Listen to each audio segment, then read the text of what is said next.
name's Gill Ryan. I'm a Senior Technical Programme Manager at Gill. I'd like to talk a little bit about my journey and how I've moved into the role of a Technical Programme Manager. So just a little bit about the role.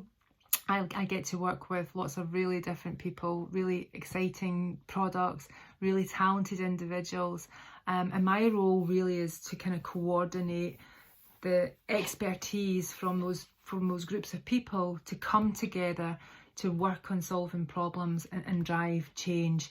So that's really what I kind of do. There could be all sorts of different problems that we're trying to solve, but my role is pulling together teams and bringing that expertise together and coming up with ways of solving that problem and then implementing them. That really is what I work on. So I love doing that. I love the planning aspects of it. I love trying to break the problems down. I love trying to come up with solutions to fix things, come up with ways of working that we can work together as a team, how we can collaborate. So being a programme manager allows me to do all those things. And then the added bonus is a technical role, which plays to my background. So my first career actually really was as an engineer. I haven't always been a programme manager. I actually started life as an engineer. I really wanted to be a psychologist when I was younger. I wanted to go to university to do psychology, but I didn't get the grades. So I listened to my mum and dad.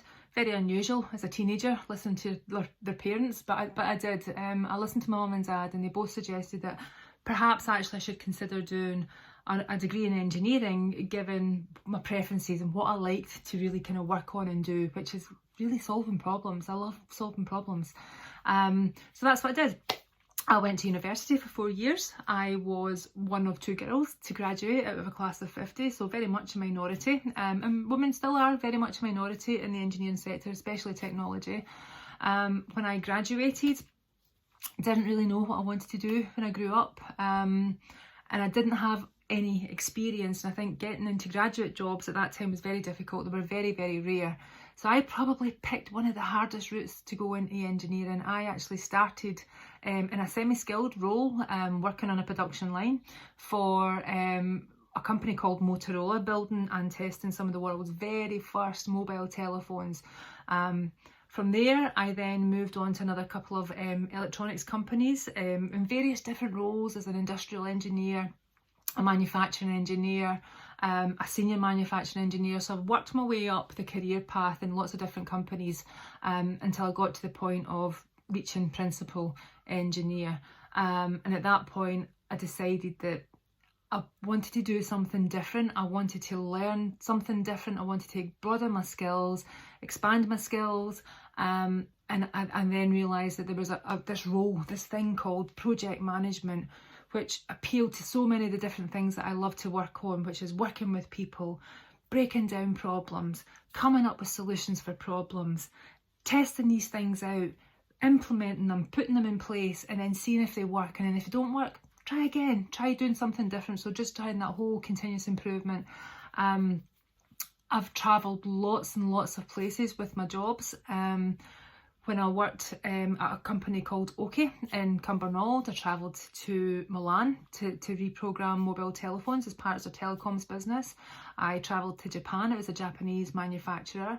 When I worked at Sun Microsystems, I spent time out in California. I worked out in San Francisco. I worked up in Oregon in a little town called Hillsborough.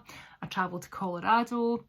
I spent time out in Taiwan working with third-party companies and other organisations that we worked with, that we were partnering with.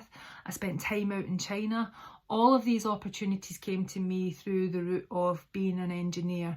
The reason I moved out of engineering, as I said, I wanted to do something different, and that's when I moved into the role of project management. So one of the first companies where I kind of started that role, I was successful in an interview. I had to apply for the job, and this was a new product development manager, and I loved it. I absolutely loved it. It was everything that I loved doing in terms of still working on products, working closely with design, working closely with commercial, marketing, our operational teams. But in that role, I had full responsibility for the whole of the Sun Scotland campus site, for making sure that we were bringing products to market on time, that we were production ready, that we could get our products to a position where we could sell them.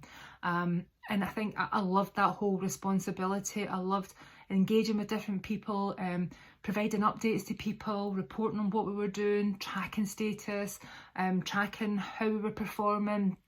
And that really then opened up the career path for me as a project manager in the latter part of my career. So for the last 10 years or so, I've been working in lots of different organisations. I've worked with the Scottish Government and Health Protection Scotland to develop clinical standards. I have worked with an automotive manufacturer where I had the opportunity to set up a whole new team, bring in new people, set up a function, a whole department of way of working. I've built and designed double-decker buses that shipped out to New Zealand. I've had lots of great opportunities to work in lots and lots of different places. So I think the engineering degree, it's not an engineering degree, but my role as an engineer, coupled then with the experiences that I had doing some of the programme management, that's really what's kind of stuck with me, and I've stayed in that career path now. Thankfully, I'm back in a technical role. I've been out in that technical role for a couple of years, and it's great to be working back in that environment where it's all about problem solving again. It's all about coming up with ways of working and how do we fix things, how do we make things better, how do we improve things, not only for our customers but for ourselves as an organisation, and that's what I'm getting to do now. If I was to give you a bit of advice, believe in yourself, particularly girls. Don't ever put any self-limiting beliefs on yourself. You are absolutely capable of doing anything that you want to do.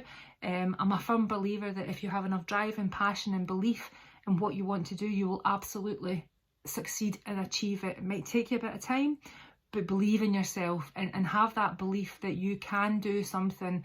Don't label yourself, don't call yourself anything.